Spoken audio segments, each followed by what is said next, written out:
आप सबका स्वागत है मेरे यूट्यूब चैनल ई लर्न आइडिया में।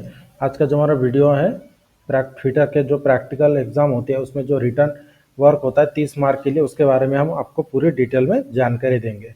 तो जैसे सबसे पहले यहाँ पर आपको स्क्रीन पर दिखाई दे रहा है कि हमारा फिटर का एक प्रैक्टिकल पेपर है। तो इसमें सबसे पहला क्वेश्चन क्या आता है कि write down the list of tools instrument required and sequence of operation and precaution to be observe of carry out the job as per drawing. तो मतलब ये जो आपको जॉब का डायग्राम दिया जाता है जिसको हमें प्रैक्टिकली परफॉर्म करना होता है, तो इसके लिए जो लगने वाले टूल्स इक्विपमेंट रहते हैं, कौन से इंस्ट्रूमेंट, उसके बाद सीक्वेंस ऑफ ऑपरेशन और सेफ्टी प्रिकॉशन, इसका हमें राइटिंग वर्क होता है 30 मार्क के लिए। यहाँ पर आप देख सकते हैं 30 मार्क के लिए इसका राइटिंग वर्क होता है। टोटल पेपर हमारा होता है 270 मार्क का, उसमें से 30 मार्क हमारा ये जो हम पूरा प्रैक्टिकल करने वाले उसका प्रोसेस हमें लिखकर देना होता है। तो हम इसको ही पूरा प्रैक्टिकली आपको लिखकर आपको इस वीडियो में पूरी जानकारी देंगे किस तरह से स्टेप बाय स्टेप आपको लिखना है। तो सबसे पहले आपको थोड़ी बेसिक जानकारी दे देते हैं। जैसे प्रैक्टिकल पेपर हमारा 8 आवर्स का होता है, उसमें 270 मार्क का पूरा प्रैक्टिकल पेपर होता है। रिटर्न 30 मार्क का और 240 का जो हमारा प्रैक्टिकल हम परफॉर्म करते हैं वो होता है। तो सबसे पहले हमारा जो क्वेश्चन है, इस क्वेश्चन को हम सॉल्व करेंगे, फर्स्ट वाले क्वेश्चन को। तो जब हम प्रोसीजर लिखते हैं, प्रोसीजर लिखते समय जो भी हमें टूल्स इंस्ट्रूमेंट, उसका sequence of operation, safety precaution लिखना है, तो इसके लिए सबसे पहले आपको क्या करना होता है, जो जॉब का डायग्राम दिया जाता है इसे थोड़ा अच्छी तरह से सबसे पहले समझ लेना है कि कौन कौन से ऑपरेशन दिए गए हैं, उसके बाद कौन कौन से टूल्स हम इसमें यूज करेंगे, कौन कौन से इंस्ट्रूमेंट हमें लगने वाले हैं, कौन कौन से सीक्वेंस इसमें हम फॉलो करेंगे और सेफ्टी क्या है। तो सबसे पहले आपको डायग्राम को सबसे पहले रीड कर लेना है कि यहाँ पर आप देख सकते हैं हमारा जो जॉब है इसे डॉवटेल फिटिंग कहा जाता है, जो फिटर में प्रैक्टिकली किया जाता है और बहुत बार एग्जाम में भी पूछा गया है, जैसे हम आपको भी एग्जाम के पेपर ही दिखा रहे हैं। तो इसमें सबसे पहले आपको देखना है कि यहाँ पे आपको जो जॉब का साइज है, जॉब का साइज किस प्रकार से है। तो दोनों पार्ट ए पार्ट बी का जॉब का साइज सेम ही दिया है, 47 बीट थे, इसकी लेंथ 74 है, 74 सेम है। इसमें देखने वाली चीज है कि जब हमारा डॉवटेल का जो एंगल है, डॉवटेल का एंगल कितना दिया हमें 60। तो डॉवटेल एंगल की मार्किंग करने के लिए हमें प्रोटेक्टर हेड चाहिए या फिर वर्नियर विवेल प्रोटेक्टर चाहिए। तो ऐसे जो अंदर वाला भाग है इसमें हमें भी ट्रायंगुलर फाइल की आवश्यकता होती है। तो ये सब आपको डायग्राम देखकर समझ लेना है सबसे पहले, और अपने मन ही मन में आपको सबसे पहले प्लानिंग करना है कि हम कौन से स्टेप को फॉलो करेंगे तो जॉब जल्दी हो जाएगा। जिससे क्या होता है कि हमारे टाइम की बचत होती है। उसके बाद अगर जॉब करते समय जब हम प्रोसीजर लिखते हैं तो उस समय अगर प्लानिंग करेंगे अपने मन में तो जॉब करना आसान हो जाता है। तो इसलिए जब आपका राइटिंग वर्क होता है उसमें ही उतने टाइम में ही आपको पूरा सेटअप कर लेना है अपने मन में कि जॉब हम किस प्रकार से करेंगे, कौन से स्टेप को फॉलो करेंगे सबसे पहले। तो ये हो जाता है, सबसे पहले डायग्राम को देख लेना है। उसके बाद आता है इसका प्रोसीजर कि किस तरह से इसका प्रोसीजर लिखा जाता है, इसके बारे में वहाँ भी आपको पूरी जानकारी देंगे। इसका प्रोसीजर लिखते समय सबसे पहला स्टेप आता है हमारा टूल्स और इक्विपमेंट। टूल्स कौन कौन से और इक्विपमेंट कौन कौन से हम इसमें यूज करने वाले जॉब को करते समय, जैसे हमने आपको जॉब को दिखाया। तो सबसे पहले यहाँ पर आप देख सकते हैं steel rule, try square, scriber, ball pin, hammer, bastard file, second cut file, smooth file, drill chuck और ड्रिल डायमीटर 6 मिलीमीटर के और 3 मिलीमीटर के, machine wise bench, web chisel, vernier height gauge और एंगल प्लेट और surface plate, ये हमारा tools और equipment है। सब आपको इसी स्टेप को फॉलो करते हुए लिखना है, जो हम आपको स्टेप बता रहे हैं इसी स्टेप को आपको फॉलो करते हुए लिखना है। सबसे पहले टूल्स और इक्विपमेंट, उसके बाद आता है मेजरिंग इंस्ट्रूमेंट। मेजरिंग इंस्ट्रूमेंट कौन कौन से यूज करने वाले हम इसमें, स्टील रूल, वर्नियर कैलिपर और एंगल को चेक करने के लिए वर्नियर विवेल प्रोटेक्टर। उसके बाद आता है आपका प्रोसीजर पार्ट 1 और पार्ट 2, क्योंकि दो पार्ट दिए, हम दोनों पार्ट को अलग अलग से प्रोसीजर में लिखेंगे। तो सबसे पहले हम पार्ट 1 का प्रोसीजर लिखेंगे। तो पार्ट 1 का प्रोसीजर लिखते समय आपको स्टेप बाय ऐसे पॉइंट टू पॉइंट आपको लिखना है, कोई पैरा वगैरह की तरह आपको लिखना नहीं है। तो पहला पॉइंट है ड्राइंग के अनुसार दिए गए रॉ मटेरियल की साइज को चेक करना है। जैसे हमने स्टील रूल या फिर वर्नियर कैलिपर हम मेजरिंग इंस्ट्रूमेंट यूज कर रहे हैं, तो सबसे पहला स्टेप आता है कि रॉ मटेरियल को चेक करना है एज पर डायग्राम के अनुसार। सेकंड पॉइंट है हमारा जॉब को बेंच वाइज में सेट करके फाइलिंग करते हुए पार्ट 1 और पार्ट 2 का साइज 74 इंटू 47 इंटू 9 मिलीमीटर तैयार करें। मतलब जैसे हमने सबसे पहले हमें रॉ मटेरियल को चेक करना है। जब हम प्रैक्टिकल परफॉर्म करते हैं तो हमें कटा हुआ रॉ मटेरियल मिलता है, तो उसे हम डायरेक्टली बेंच वाइज में फिट करके फाइलिंग करते हुए उसका जो साइज दिया है एज पर डायग्राम के हिसाब से जो साइज दिया है 74 इंटू 47 इंटू 9 मिलीमीटर को में फाइलिंग करते हुए इसे तैयार करना है। थर्ड पॉइंट है फाइलिंग करते समय जॉब के चारों साइड ट्राई स्क्वायर के सहायता से 90 डिग्री चेक करें। जैसे जब हम फाइलिंग करके साइज में तैयार करते हैं तो उसका उस समय हमें जो हमारा ट्राई स्क्वायर होता है, ट्राई स्क्वायर के सहायता से जॉब के चारों साइड में 90 डिग्री में चेक करके बनाना है दोनों पार्ट को। उसके बाद दोनों पार्ट की सरफेस हमें क्लीन करना है मार्किंग मीडिया लगाने के लिए। उसके बाद का पॉइंट है चौथा नंबर का पॉइंट, सरफेस पर मार्किंग मीडिया लगाए और इसे कुछ देर सूखने दें। मतलब जब हम सरफेस क्लीन कर लेते हैं उसके बाद हमें मार्किंग मीडिया अप्लाई करना है और मार्किंग मीडिया अप्लाई करने के बाद उसे थोड़ी देर के लिए सूखने देना है। पांचवा पॉइंट है, जॉब के डायग्राम के अनुसार पार्ट 1 और पार्ट 2 को सरफेस प्लेट पर रखकर वर्नियर हाइट गेज के सहायता से मार्किंग करें। एंगल के मार्किंग के लिए वर्नियर बेवल प्रोटेक्टर के सहायता से मार्किंग करें। मतलब जैसे हमने मार्किंग मीडिया लगा लिया उसके बाद मार्किंग मीडिया सूखने के बाद हमें क्या करना है, एज पर डायग्राम के अनुसार पार्ट 1 और पार्ट 2 दोनों को सरफेस प्लेट पर रखकर वर्नियर हाइट गेज की सहायता से हमें मार्किंग करना है और एंगल की मार्किंग करने के लिए वर्नियर बेवल प्रोटेक्टर का हमें उपयोग करना है। तो यहाँ पर मार्किंग और छठवां पॉइंट है, मार्किंग मिट न जाए इसलिए पार्ट 1 और पार्ट 2 के मार्किंग पर डॉट पंच और हैमर के सहायता से पंचिंग करें। मतलब क्या करना है, जैसे हम मार्किंग जो हमारा कॉमन प्रोसेस है मार्किंग पंचिंग तक, तो मार्किंग होने के बाद मार्किंग नहीं मिटना चाहिए इसलिए हमें पार्ट 1 और पार्ट 2 के मार्किंग लाइन पर हमें डॉट पंच और हैमर के सहायता से पंचिंग करना है। ये जो हमारा मार्किंग और पंचिंग है हमने दोनों पार्ट को एक साथ में कर लिया है। इसके बाद पार्ट 1 का जो हम प्रोसेस आपको बता रहे हैं उसके 7वां पॉइंट है, जॉब को मशीन वाइज में सेट करके ड्राइंग के अनुसार दोनों पार्ट में 3 मिलीमीटर की रिलीफ होल करें। तो जैसे हमने सबसे पहले आपको बताया था कि जॉब के डायग्राम को एक बार देख लेना है, तो जॉब के डायग्राम के ऊपर 3 मिलीमीटर का रिलीफ होल दिया है पार्ट 1 के ऊपर और पार्ट 2 के ऊपर भी। तो हम पार्ट 1 के प्रोसीजर जो लिख रहे थे इसमें आपको जो 7वां पॉइंट है, जॉब को मशीन वाइज में सेट करके ड्राइंग के अनुसार दोनों पार्ट्स में 3 मिलीमीटर की रिलीफ होल कर लेना है एज पर डायग्राम के अनुसार। 8वां पॉइंट है, हैक्सा के सहायता से एक्स्ट्रा मटेरियल को कट करें और आवश्यकता के अनुसार फाइल का चुनाव करके फाइलिंग करें।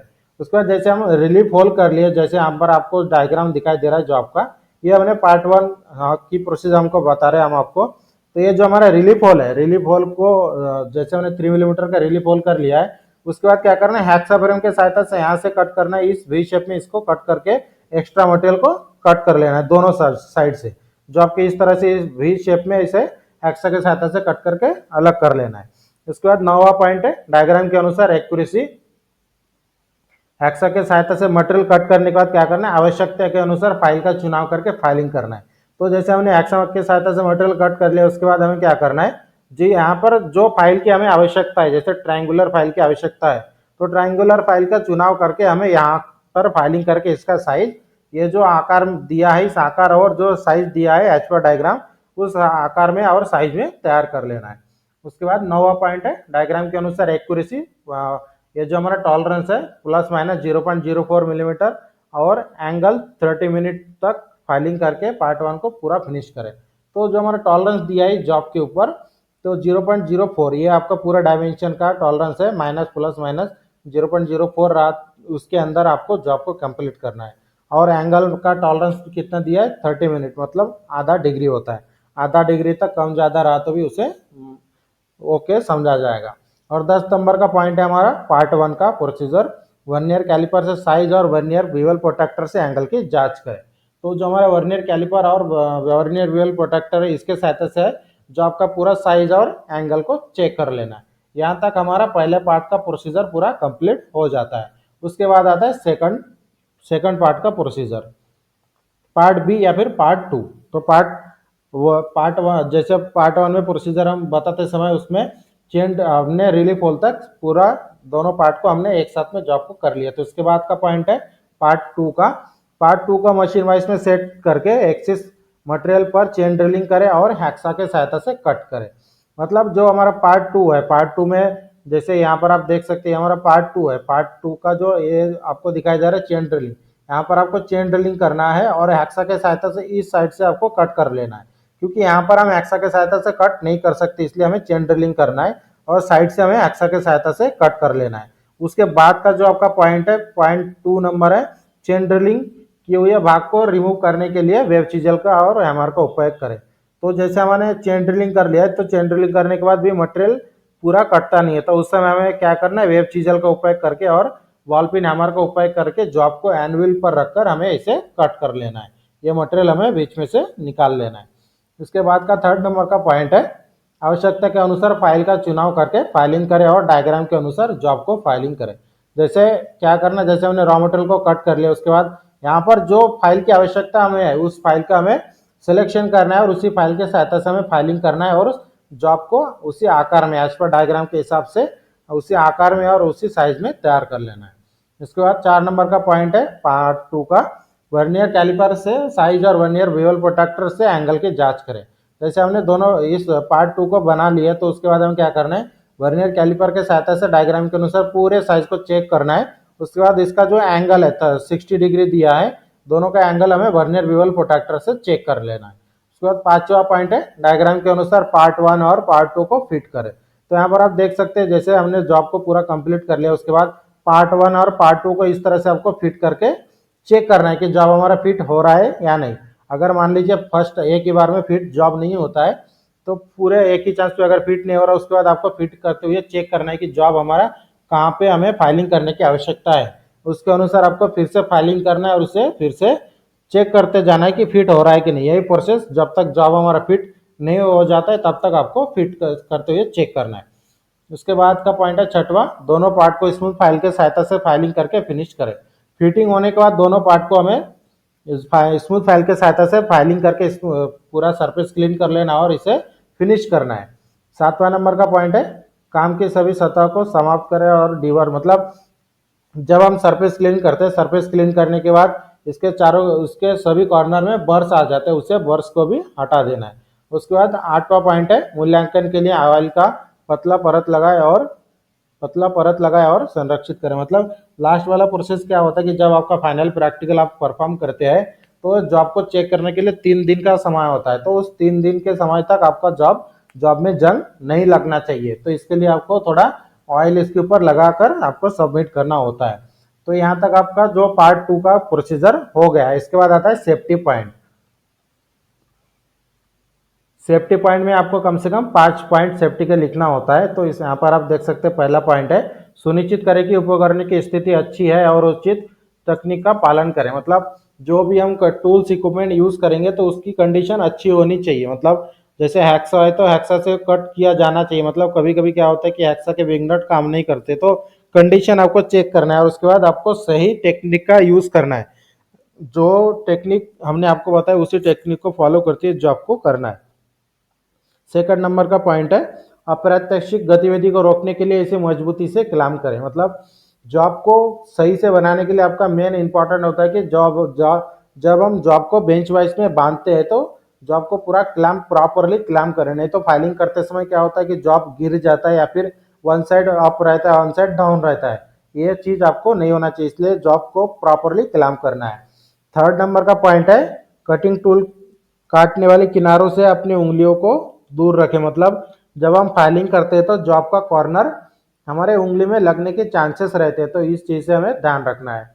उसके बाद चौथा नंबर का पॉइंट है सेफ्टी का, ड्रिलिंग और कटिंग के दौरान कूलेंट का उपयोग करें। जैसे ड्रिलिंग करते समय और हैक्सा के सहायता से हम कटिंग करते हैं तो उस समय हमें कूलेंट का उपयोग करना है। और लास्ट नंबर का जो हमारा पॉइंट है सेफ्टी का, मशीनरी चलाते समय या उपकरणों को हैंडल करते समय सेफ्टी गॉगल, हैंड ग्लोव्स और जैसे उपयुक्त व्यक्तिगत सुरक्षा का उपयोग करें। मतलब जब हम काम करते हैं तो काम करते समय जैसे हम लोहे के ऊपर काम करते हैं तो हमें हैंड ग्लोव्स या फिर जो सेफ्टी शूज होते हैं या फिर सेफ्टी गॉगल होता है ड्रिलिंग करते समय, इन सब चीज़ों का उपयोग करना है। तो इस तरह से आज के वीडियो में हमने आपको पूरा प्रॉपरली जानकारी दिया है। जो हमारा प्रैक्टिकल पेपर होता है उसमें 30 मार्क का जो रिटर्न एग्जाम होता है उसके लिए कौन से प्रोसीजर को फॉलो करते हैं, किस तरह से लिखा जाता है, तो हम पर हमने आपको पूरी जानकारी डिटेल से दी है। और इसी तरह की इंपॉर्टेंट क्लास के लिए हमारे चैनल को सब्सक्राइब करके बेल आइकन को दबाएं ताकि मेरी वीडियो की नोटिफिकेशन आपको टाइम पर मिलते रहे। और मिलते हैं अगले इंपॉर्टेंट क्लास के साथ।